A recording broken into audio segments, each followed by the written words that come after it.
CBSE board class 10th में पढ़ने वाले सभी स्टूडेंट्स, आप सभी का स्वागत है हमारे YouTube channel pal my knowledge to you में। अगर आपने चैनल को अभी तक सब्सक्राइब नहीं किया तो ज़रूर करें। साथ ही नए वीडियोस की नोटिफिकेशन सबसे पहले पाने के लिए क्लिक द बेल आइकन। तो इस वीडियो में आप देख रहे हैं एनुअल एग्जाम 2020 संस्कृत का क्वेश्चन पेपर सीरीज है JBB/2 सेट 4 कोड नंबर 52। परीक्षार्थी इस कोड को उत्तर पुस्तिका के मुख्य पृष्ठ पर अवश्य लिखें। रोल नंबर लिखना है। यहाँ पर कुछ नोट्स हैं, वो एक बार देख लेते हैं। कृपया जांच कर लें कि इस प्रश्न पत्र में मुद्रित पृष्ठ 15 हैं। प्रश्न पत्र में दाहिने हाथ की ओर दिए गए कोड नंबर को छात्र उत्तर पुस्तिका के मुख्य पृष्ठ पर लिखें। कृपया जांच कर लें कि इस प्रश्न पत्र में 18 प्रश्न हैं। कृपया प्रश्न का उत्तर लिखना शुरू करने से पहले प्रश्न का क्रमांक अवश्य लिखें।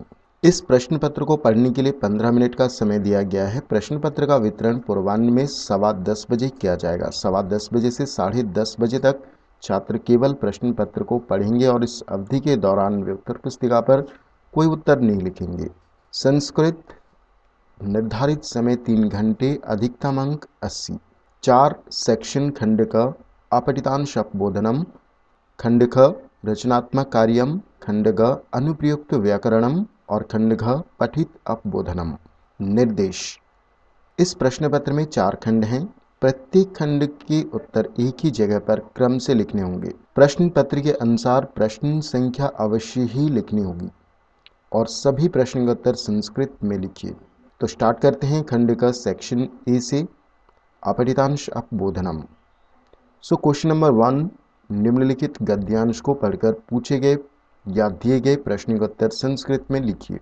तो यहाँ पर एक गद्यांश दिया गया है वर्तमान काले से लेके धर्म साधनम तक। इसे आपको केयरफुली पढ़ना है और इन खंडों के प्रश्न का उत्तर आपको लिखना है। खंड अ में एक शब्द में उत्तर देने हैं, कोई भी 2 प्रश्न के। खंड ब में पूर्ण वाक्य में उत्तर देना है, कोई भी 2 प्रश्न के। खंड स में इस अनुच्छेद के लिए उपयुक्त शीर्षक संस्कृत में लिखिए और खंड द में निर्देशानुसार उत्तर दीजिए। केवल 3 प्रश्न।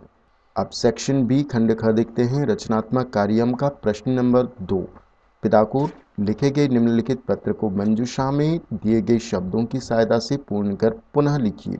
तो ये मंजूषा है और ये रिक्त स्थान है। First, second, third, fourth, fifth, sixth, seventh, eighth, ninth and 10th। और ये मंजूषा में से आपको शब्द लेने हैं और इन रिक्त स्थानों में भरना है। क्वेश्चन नंबर 3, नीचे दिए गए चित्र को देखकर मंजूषा में दिए गए शब्दों की सहायता से 5 संस्कृत वाक्यों में वर्णन कीजिए। तो ये चित्र है और ये मंजूषा में से सब शब्द आपको लेने हैं। अथवा मंजूषा में दिए गए शब्दों की सहायता से निम्नलिखित विषय पर 5 संस्कृत वाक्यों में एक अनुच्छेद लिखिए। पुस्तक मेलनम।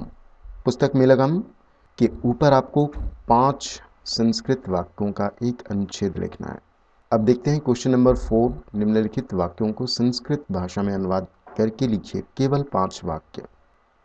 1 2 3 4 5 6 7। खंड ग सेक्शन सी अनुप्रयुक्त व्याकरणम का क्वेश्चन नंबर 5, निम्नलिखित वाक्यों में रेखांकित पदों में संधि अथवा संधि विच्छेद करके लिखिए। केवल 4 प्रश्न। प्रश्न 6, निम्नलिखित वाक्यों में रेखांकित पदों का समास अथवा विग्रह दिए गए विकल्पों में से चुनकर लिखिए। केवल 4 प्रश्न। 1 2 3 4 5 प्रश्न हैं, कोई भी 4 प्रश्न आपको करना है। प्रश्न 7, निम्नलिखित वाक्यों में रेखांकित पदों में प्रकृति प्रत्ययों को जोड़कर या पृथक करके उचित उत्तर विकल्पों से चुनकर लिखिए। केवल 4 प्रश्न। 1 2 3 4 5 5 प्रश्न हैं, कोई भी 4 प्रश्न आपको करना है। प्रश्न 8, मंजूषा में दिए गए शब्दों की सहायता से वाच्य परिवर्तन करते हुए निम्नलिखित संवाद को पुनः लिखिए अथवा निम्नलिखित वाक्यों में वाच्य परिवर्तन कीजिए। केवल 3 प्रश्न। प्रश्न 9, निम्नलिखित दिनचर्या में रिक्त स्थानों की पूर्ति कालबोधक शब्दों से कीजिए। केवल 4 प्रश्न। प्रश्न 10, निम्नलिखित वाक्यों में रिक्त स्थानों की पूर्ति मंजूषा में दिए गए अव्यय पदों के द्वारा कीजिए। केवल 6 प्रश्न। प्रश्न 11, निम्नलिखित वाक्यों में रेखांकित पद अशुद्ध है। शुद्ध पद दिए गए विकल्पों से चुनकर लिखिए। केवल 3 प्रश्न। अब देखते हैं खंड घ सेक्शन डी पठित अपबोधनम।